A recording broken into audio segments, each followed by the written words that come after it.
Good afternoon, everybody. Pigskin Pete here. Happy Thursday to everybody. Today, I want to get into a subject that I've been looking into, and it's not a secret to many people, but what is the importance of having an elite quarterback in college football?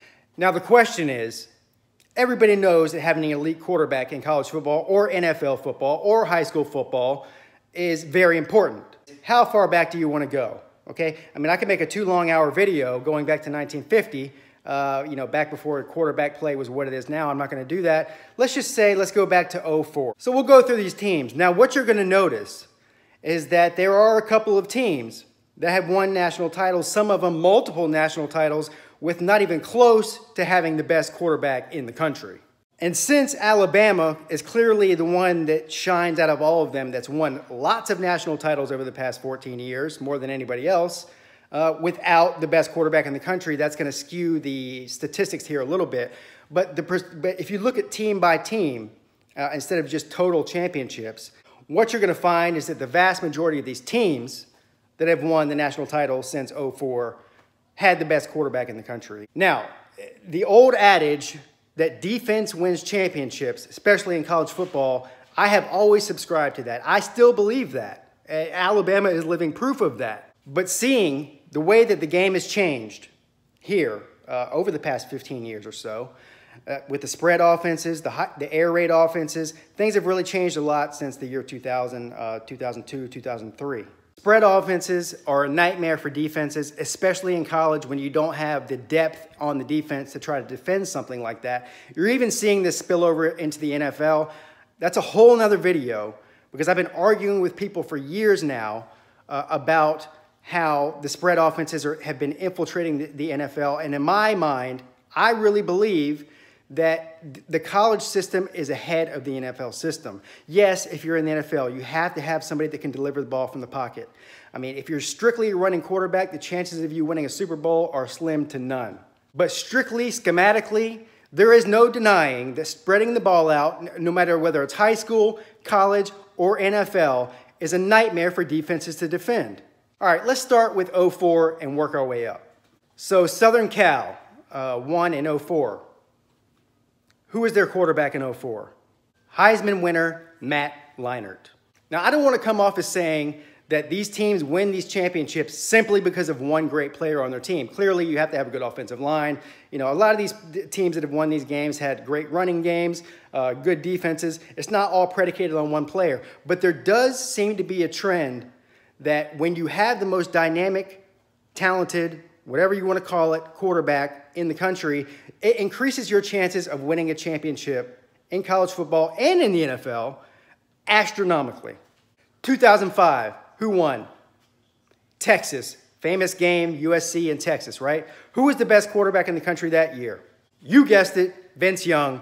Went on to be somewhat of a disappointment in the NFL, but as far as the college game goes, he was the toughest quarterback to defend in the country that year, no doubt. 2006, well, and 2008. Might as well lump them together here. University of Florida. Who was their quarterback? That's right, you guessed it, Tim Tebow. The irony here is Tim Tebow started at Florida for 3 years. He won the Heisman in 2007. They didn't win the national title in 2007. LSU did. But they still won the national title in 2006 and 2008. Now, a lot like Vince Young, right? Not a big-time NFL player. He got his time to shine, won some games in the NFL, but nobody wants him in the NFL. He's somewhere right now playing minor league baseball. Who knows where and who really cares? People either love or hate Tim Tebow. I am on the fence in the middle. I don't care. I mean, look, he was great for college football. He's a very interesting character. I don't dislike the guy. You know, a lot of people just hate him and say he's a phony. I actually don't think Tim Tebow is a phony at all.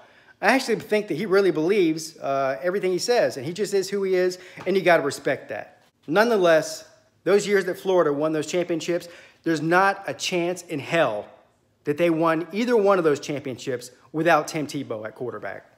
Now we get into one of the few teams in this list that won a national title without the greatest quarterback in the country and won it with defense mainly and just overall talent. So 2007, LSU. Their quarterback wasn't terrible, but LSU won that championship on defense and running the ball. Nobody can dispute that. Very Alabama-esque, if I should say so myself. All right, so let's move on. We've already done 08 because I lumped that in with Florida. So starting in 09 was the beginning of the Nick Saban reigning era in college football and the beginning of him winning all these national championships. At Alabama. I know he won one at LSU before that. Now, I exclude Alabama from this list of the importance of having a quarterback to win national titles because they are the exception to the rule. This is a clear-cut example is that total talent throughout the team and coaching supersedes any one player in the country, and there's not a doubt about that. Now, Alabama, through their reign, okay, listen, they won in 09, they won in 11, they won in 12, they won in 15, and they won in 17. None of those years did they have the best quarterback in the country. They had the best defense in the country. They had a stable of running backs. They had the best, from top to bottom, even on the bench, the best players in the country. So that's where you can skew this thing a little bit is, look, I mean, if you have the best team overall, I could have been playing quarterback. Maybe not really, but you get what I'm saying here. There's never been anybody that's come out of Alabama since Nick Saban's been there that has been considered an elite quarterback, either in college or at the next level. This is exactly the reason, aside from winning all those titles, that Nick Saban is considered to be the best of all time. And I'm not going to be an idiot here and say any different. It's almost scary if you think, if Alabama did have an elite quarterback those years or years in the future, as long as Saban's still there, how good can they actually be? All right, so now I'm skipping around here, but let's go to 2013, Florida State, Jimbo Fisher. Who do you win the national title with? That's right, you guessed it, Jameis Winston. Now, Florida State that year had some of the best talent in the entire country, both on offense and defense. It wasn't just Jameis Winston, but again, sticking with the theme, without Jameis Winston playing quarterback for Florida State that year, they would have not won that title. 2010, Auburn. Who was their quarterback? That's right, you guessed it, Cam Newton. Is anybody going to sit here and tell me, just like at Florida, just like at Florida State, just like at Southern Cal, that Auburn would have won a title that year without Cam Newton? No. Another Heisman Trophy winning quarterback who won a title and was clearly the best player on the field. Now, this next one is a very, very unusual situation, and here's why. That's Ohio State in 2014. So going into the playoffs, they were down to their third-string quarterback. Everybody remembers this, right? Cardale Jones, third-string quarterback. First two strings go down. He comes in there at the Sugar Bowl and the playoff game, beats Alabama. Just another reason why, after that game, he was propped up, right? After that season, after they won that title that year against beating Oregon, he was propped up as like one of the best quarterbacks in the country. How deep is Ohio State at quarterback when they can bring in the third-string Cardale Jones, 12 gauge, who's got a cannon for an arm? He held a press conference at his high school saying that he was going to come back the next year. The next year he came back, didn't even win the starting job. So this is a lot like what we saw at LSU, and of course all these years with Nick Saban, is that they won a title without the best quarterback in the country, not even close. But who did Ohio State have that year on their team? That's right, you guessed it, Ezekiel Elliott. When you have a great defense and you have somebody like Ezekiel Elliott, who's a generational running back, both in college and in the NFL, then of course you can win a title. 2016, my Clemson Tigers with Deshaun Watson. How Deshaun Watson never won a Heisman those last 2 years. He should have won both years, in my opinion, but that's neither here nor there. Clearly the best quarterback in the country both of those years. And he was one play away from beating Alabama that first national title game, and of course did the second by an Alabama team that was much more talented top to bottom than Clemson was.